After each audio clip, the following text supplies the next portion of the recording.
বল, আমাকে দাও দাও দাও দাও বলটা দাও। সুনীল তুই হাঁপিয়ে যাবে, আমি বল করব। না না কোনো হাঁপাবো না, আমি বল করতে পারবো, তোমাকে না দেওয়ার জন্য বলছো? না সুদীপ দাও না, আমি তো তোমাদের মামা, আমি আগে বল করি, দাও। মামা বাবু সে যে যখন বলটা মারবে না, তুমি বল শুদ্ধ উড়ে গিয়ে পড়বে। এ তো জোরে মারবই, তোরা যেই বল করিস না কেন আমায় আউট করতে পারবি না, দেখে নিস। আরে কি করছিস কি তোরা? হ্যাঁ, আস্তে কথা বল। এত চেঁচামেচি করছিস, মায়ের ঘুমটা তো ভেঙে যাবে। বাবা কিন্তু কাছারি ঘরে আছেন। মেজদাদা এসে গেছে, তাহলে দল তৈরি। মেজদাদা তুমি যোগ দিচ্ছ তো? কিসে? কেন? খেলায়। মানে আমি এলাম তোদের খেলা বন্ধ করতে, আর আমাকে দলে টানছিস? সুরেশ, তুই তোদের মধ্যে সব থেকে বড়। শেষ দাদা তো বললো যে খেলবে না সে একানা করে ফাইন দেবে। এ আবার কিরকম নিয়ম? কেন? খেলাধুলো করা ঠিক কিনা বলো? এই সুবি, তুই ওখানে বসে আছিস কেন? তুইও আয়, খেলবি। উঠতে হবে যে। তোর কি মাথা খারাপ নাকি? খেলা ছেড়ে কেউ পড়ে? সুবি, খেলবি না তো? ফাইন দিতে হবে কিন্তু। ও আর কি ফাইন দেবে? দেবো তো আমি, ওর জন্যেও তোদের জন্য। নে নে খেলা শুরু কর, কোনো কিছু ভাঙবি না জানো। সুবি, তুই কি করবি? হয় আকার। ওর অবস্থাটা বোঝো একবার। আচ্ছা মেজদাদা, সুবি এরকম সারাদিন বুড়োদের মতো বসে বসে পড়ে কেন বলো তো? আরে খেললে তো একটু মনটাও ভালো থাকে নাকি? আগে তো একবার হাসতে শুরু করলে আর থামতো না, এখন এরকম গম্ভীর হয়ে গেল কেন বলো তো? সময় পরিস্থিতি, যার যেরকম স্বভাব। তোকে যেমন শত চেষ্টা করিও চুপ করিয়ে রাখা যায় না। নে নে এবার শুরু কর। কে বল করছে? আমি বল করছি। না আমি, মেজদাদা তুমি বলো, এরকম করলে কিন্তু হয় না, আমি করব। আচ্ছা আচ্ছা ঠিক আছে, চুপ কর। এক এক রাউন্ড করে সবাই বল করবে, ঠিক আছে? সুরেশ দাঁড়িয়ে পড়, খেলা শুরু কর।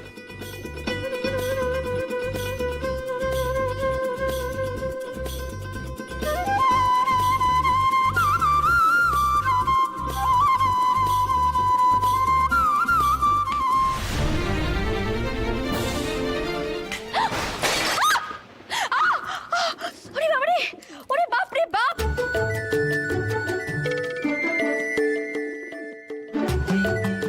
এটা কে করলো? কে করলো? হে বাবা, পুরো আচারের বয়ামটা ভেঙে দিল। এই এই কে করলো এটা?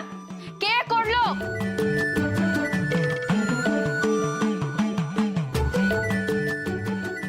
এটা কি করে এলো? কিসের শব্দ হলো বাইরে?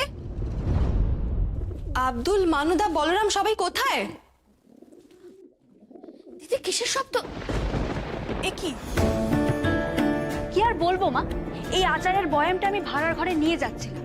তোমার খোকাদের এমন ব্যাট বল খেলার ধুম, তারা এমন বল মারলো যে আমার আচারের বয়ামটা তো ভেঙেই গেল, আর হাতেও কি জোর লাগলো মা। ওদের তো বলা হলো মা যে দুপুরে একটু বিশ্রাম নিতে। তোমার বাকি খোকাদেরকে মাথায় তুলে জানো তো। ইস, আমাদের সকলের হয়ে মেজো ভাগ্নে বকুনি খাচ্ছে। সেজো ভাগ্নে, এ কিন্তু তোমার ভারী অন্যায়। তুমি চুপ করো তো। সুধীর, এখানে একে আর রাখা যাবে না, ভেতরে নিয়ে যেতে হবে। চল চল, মেজদাদা সব সামনে নেবে।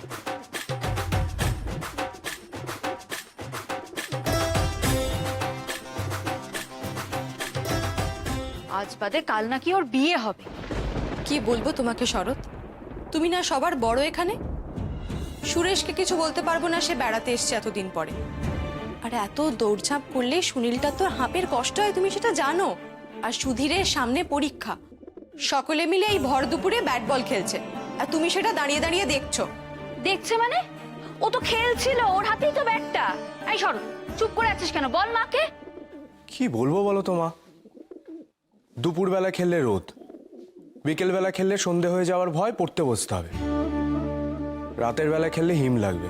তোমরা কি চাও বলো তো? কি করবে ওরা?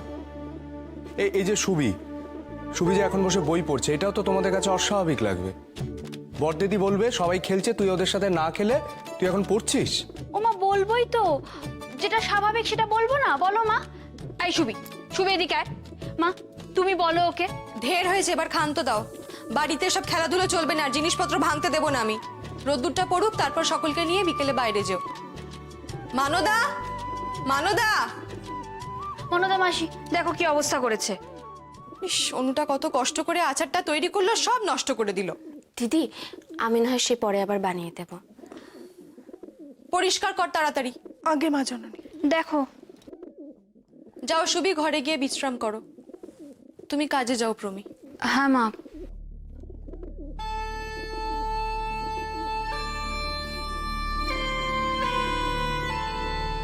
ওবেলা আমাকেও নিয়ে যাবে মেজদাদা বেড়াতে? ওখানে গিয়েই পড়তে পারবো। এখানে না বড্ড চেঁচামেচি। তো এক একটা এক এক রকমের উন্মাদ। উফ, চল আয়।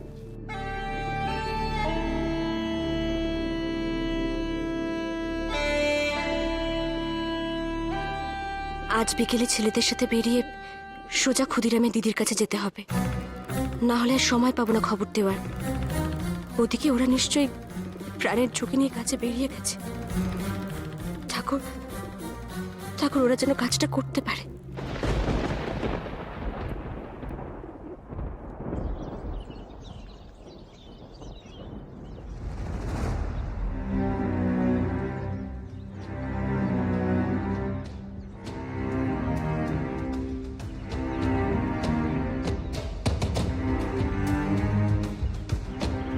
ধর্মশালা কিশোরী মোহন বন্দ্যোপাধ্যায়। সব মনে আছে তো? ছদ্মনাম, কোথা থেকে আসছি,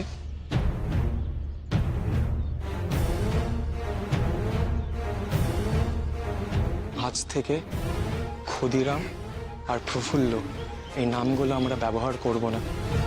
বুঝতে পেরেছো হরে? ঠিক আছে দীনেশ দা। আচ্ছা, আমাদের কিন্তু কায়দা করে সব খবর বের করে নিতে হবে, কেমন? আর তারপরে সময় মিলিয়ে ওই কসাই কাজীকে সব রাগ এখনই দেখিয়ে দিবি? এখনো তো আসল সময় আসেনি। চল।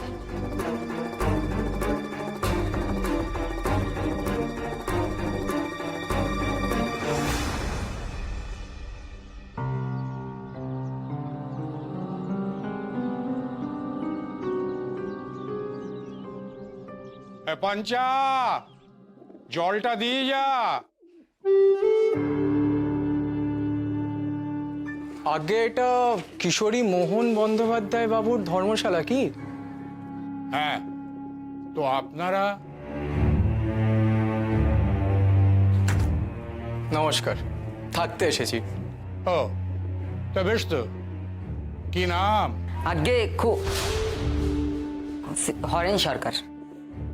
দীনেশ চন্দ্র রায়। আবার চন্দ্র? বেশ, রেজিস্টারে নাম দাম ঠিক করে লিখুন। এখানে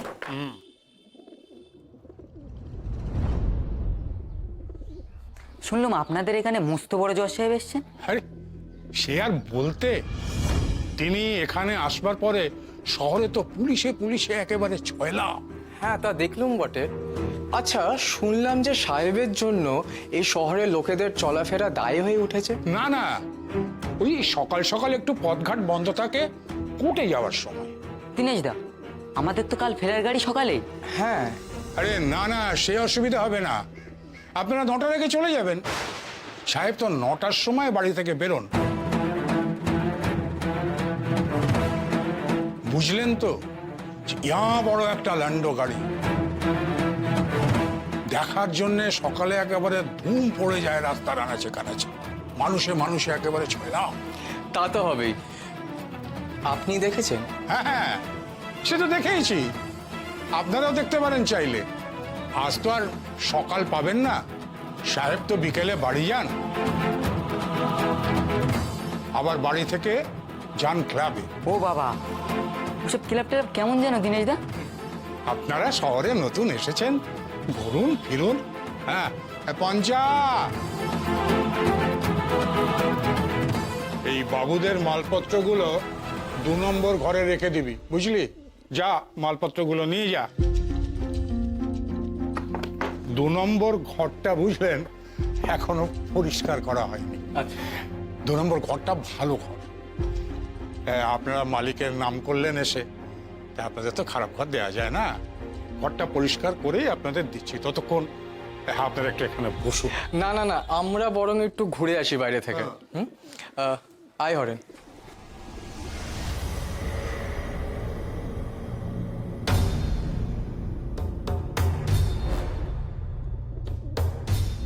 শোন, সাহেব কোর্টে যান সকাল 9টায়, আর বিকেলে যান ক্লাবে। এই দুটো সময়ের মধ্যে একটা সময়কে যদি আমরা কাজে লাগাতে পারি। আমার মনে হয় বিকেলের সময়টাই ঠিক হবে। সাহেবেরা ক্লাবে যায় আরামায়েশ করতে, পুলিশ কমই থাকবে ওই সময় সাহেবের সাথে। কোর্ট চত্বরে ধরা পড়ার সম্ভাবনা অনেক বেশি। ঠিক বলেছো দিনেশদা, যা করার আমাদের কালকেই করতে হবে। কাল সাহেব যখন ল্যান্ডো গাড়ি করে ক্লাবে যাবে, তখনই বোমাটা ছুটতে হবে গাড়িতে। বোমায় কাজ না হলে গুলি করব, কিন্তু এই কসাই কাজীকে এবার আমরা মারবই, আর ফিরে তাকাবো না দিনেশদা। ওই কোড়া সাহেবগুলোকে দেশ থেকে সরাতেই হবে, না হলে যে দেশটা পুরো গোলামিতে ভরে যাচ্ছে দিনেশদা। দেখি সরেন, এবার ওরা আমাদের মারতেও ভয় পাবে। এবার ইংরেজদের ভয় পেতে হবে আমাদের। ওরা জানে না মরাগাঙে জোয়ার এলে সে কি ভয়ঙ্কর হয়। এবার তোর মরাগাঙে বান এসেছে, জয় মা বলে ভাষা তোরি। এবার তোর মরাগাঙে। আজ খুব মজা হবে বলো? হ্যাঁ। আচ্ছা ঠিক আছে, আস্তে আস্তে আস্তে যাও, কেউ একা একা কোথাও যাবে না। হ্যাঁ। এ কি, সুরেশ তো আমাদের আগে এলো, ও কোথায় গেল? সুরেশ, তাই তো, সে যে ভাবনি তোমাদের পিছু পিছুই আসছিল, কোথায় গেল? কি যে করে ছেলেটা। ধরে ফেলেছি। আয় এদিকে আয়। কি ব্যাপার কি তোর? খেলতে গিয়ে আচারের বয়ম ভাঙলি, তাও তোর হয়নি? কেউ কোথাও যাবি না, সবাই একসাথে থাকবি। মেজদাদা, আমরা কোন দিকে যাব? কি সুন্দর হাওয়া দিচ্ছে, চলো না মেজদাদা, আমরা নদীর ঘাটে যাই। হ্যাঁ হ্যাঁ, নদীতে চলো। নদীতে গিয়ে কি করবি? চাঁদের আলোয় নৌকো চড়ে মাঝি ভাইকে বলবো কিছু দূর পর্যন্ত চলো তো দেখি। হ্যাঁ হ্যাঁ, নৌকা চড়বো। আবার নৌকো? না না, ওসব নৌকো টৌকো চড়ে কোনো লাভ নেই। এই তো কত সুন্দর জায়গাটা, এখানে তো আমরা সবাই মিলে চুপচাপ বসে থাকতে পারি। বেশ দাদা, এই সুবি, আমরা কি আবার এখানে বসে বসে ওই কিরা, হ্যাঁ, মনোসংযোগ করবো নাকি? আমি পারবো না। আরে দাঁড়াও দাঁড়াও ছোট মা বাবু, এখানে কোনো যোগ বিয়োগ হবে না। এই সুবি, তোর ব্যাপারটা কি রে? তুই এখানে একা একা চুপচাপ বসে কি করবি? ও বাবা, আবার বই নিয়ে এসেছিস? তুই বই পড়বি নাকি? না না না, এখানে কোনো বই পড়া হবে না। ওট ওট ওট, চল আমাদের সাথে যাবি তুই, ওট। না না, আমার এসব ভালো লাগে না। মেজদাদা, আমার কিন্তু সুবীর ভাবগতিক ঠিক লাগছে না। খেলতে বললে খেলতে চায় না, হাসতে চায় না, নৌকো চড়তে চায় না। এই সুবি, কি ব্যাপারটা বলতো? তুই না গেলে কিন্তু আমাদের প্ল্যানটাও ভন্ডুল হবে। তুই কি সেটাই চাস? মিস দাদা, তুমি যে বলেছিলে এখানে এসে আমার সঙ্গে এই বইটা পড়তে বসবে, আমায় বাংলা শেখাবে। বলেছিলাম তো ছবি, কিন্তু ওরা সবাই মিলে এত করে বলছে নৌকো চড়তে। শরৎ, তুমি ওদের সঙ্গে যাও, আমি সুবীর কাছে আছি। সুবিধা চাইছে তাই হবে, আমি ওকে বই পড়ে শোনাবো। সুরেশ, তুই ওদের নিয়ে ঘাটের দিকে যা, আমি আসছি। এই দৌড়বি না, আস্তে আস্তে চল। আসতে যাও।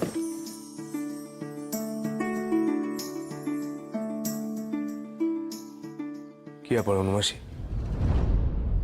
তুমি এখানে কোথাও বেরোচ্ছ? তোমাকে বলেছিলাম না, কলকাতা থেকে জেনে এসেছি ওরা ওরা এবার বড় কোনো প্রতিবাদ করতে চলেছে। তাই ওদের হয়ে এক ভাইয়ের জন্য খবর দিতে যাচ্ছি তার দিদির কাছে। ওর নাম ক্ষুদিরাম। মানু? খুব কম বয়স ছেলেটা, কিন্তু নিজেকে দেশের জন্য সম্পূর্ণভাবে নিবেদন করেছে। এদের জন্য আমার খুব গর্ব হয়। জানো শরৎ, এদের দিদি হতে পেরে আমি নিজেকে ধন্য মনে করি। সকলে তো পারেন অনুমাসী।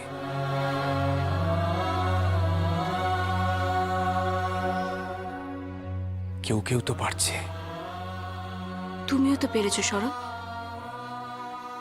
তুমিও তো শুভের মনের মধ্যে দেশের জন্য যে জায়গা তৈরি করেছো, সেটাই বা কম কি?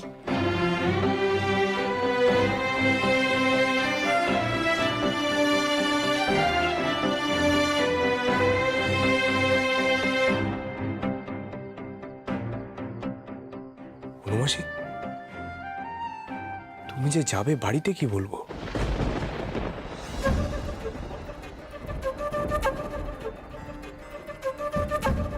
বলো, এই চিঠিখানা এসেছে। এতে লেখা আছে আমার শ্বশুরবাড়ি এক আত্মীয় অসুস্থ, আমি সেখানেই যাচ্ছি।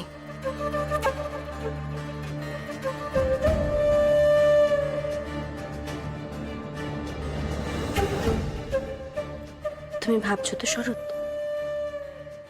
অনুমাসী এত ছুড়ে ছুড়ে মিথ্যে কথা বলে কি করে?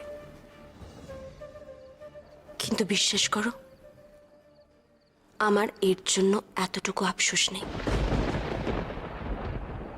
কারণ আমি যা করছি দেশমায়ের জন্য করছি। আমাদের মা তেমন ছিল না শরৎ, এমন অবস্থা তো ইংরেজরা করেছে। আজি বাংলাদেশের হৃদয় হতে কখন আপনে তুমি এই অপরূপ রূপে বাহির হলে জননী। ওগো মা তোমায় দেখে দেখে আখি না ফিরে, তোমার দুয়ার আজি খুলে গেছে সোনার মন্দিরে। ওগো মা, ওগো মা তোমার কি মূরতি আজি দেখি রে, তোমার দুয়ার আজি খুলে গেছে সোনার মন্দিরে। ওগো মা, আজি দুঃখের রাতে সুখের স্রোতে ভাষাও ধরণী, তোমার ভয় বাজে হৃদয়ে মাঝে হৃদয় হরণী। আজি দুঃখের রাতে সুখের স্রোতে ভাষাও ধরণী, তোমার ভয় বাজে হৃদয়ে মাঝে হৃদয় হরণী। ওগো মা তোমায় দেখে দেখে আখি না ফিরে, তোমার দুয়ার আজি খুলে গেছে সোনার মন্দিরে। ওগো মা। মেজদাদা, সাধু মহারাজ তো এভাবেই বলেছিলেন মায়ের রূপের কথা।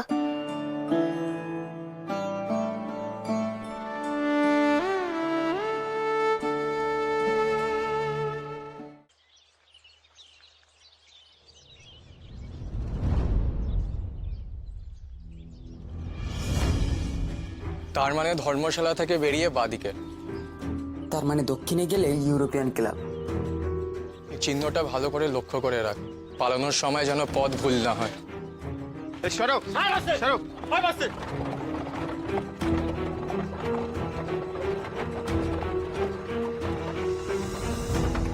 শুনেছো, আমাদের পথ থেকে নাকি আমাদেরই শুনে যেতে হবে। দিনেশ দা, গাড়িটাকে লক্ষ্য করো।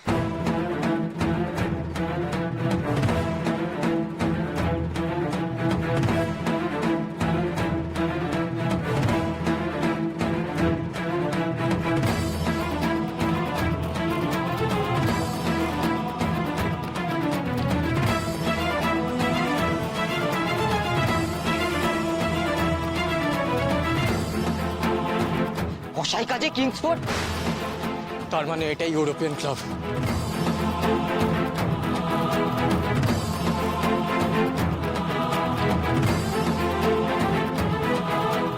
আর কসাই কাজে কিংসফোর্ড ঠিক এখানেই আসে, আর ঠিক ওই দরজা দিয়ে ঢোকে ক্ষুদিরাম। ক্ষুদিরাম না, হরেন হরেন। এখন এটাই আমাদের পরিচয় দিনেশ দা। উত্তেজনার মুহূর্তে ভুলে গেলে চলবে না, তুমিই তো বলেছিলে। হ্যাঁ, আমরা এখন ফিরে যাই।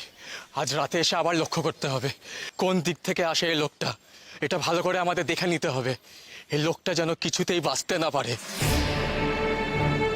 Inspector, cane him properly. যাতে Indian natives can understand British গভর্নমেন্টের এগেনস্টে গেলে কি পানিশমেন্ট হতে পারে।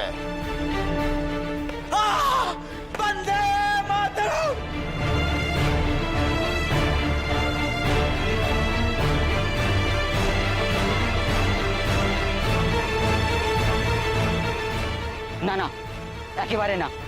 গোড়া সাহেবদের শেষ করে তবেই নিঃশ্বাস নেব আমরা। সুশীলের ওই বেতের দাগ মুছে যাওয়ার আগে কিংসফোর্ডকে মুছে দিতে হবে আমাদের। বন্দে মাতারাম।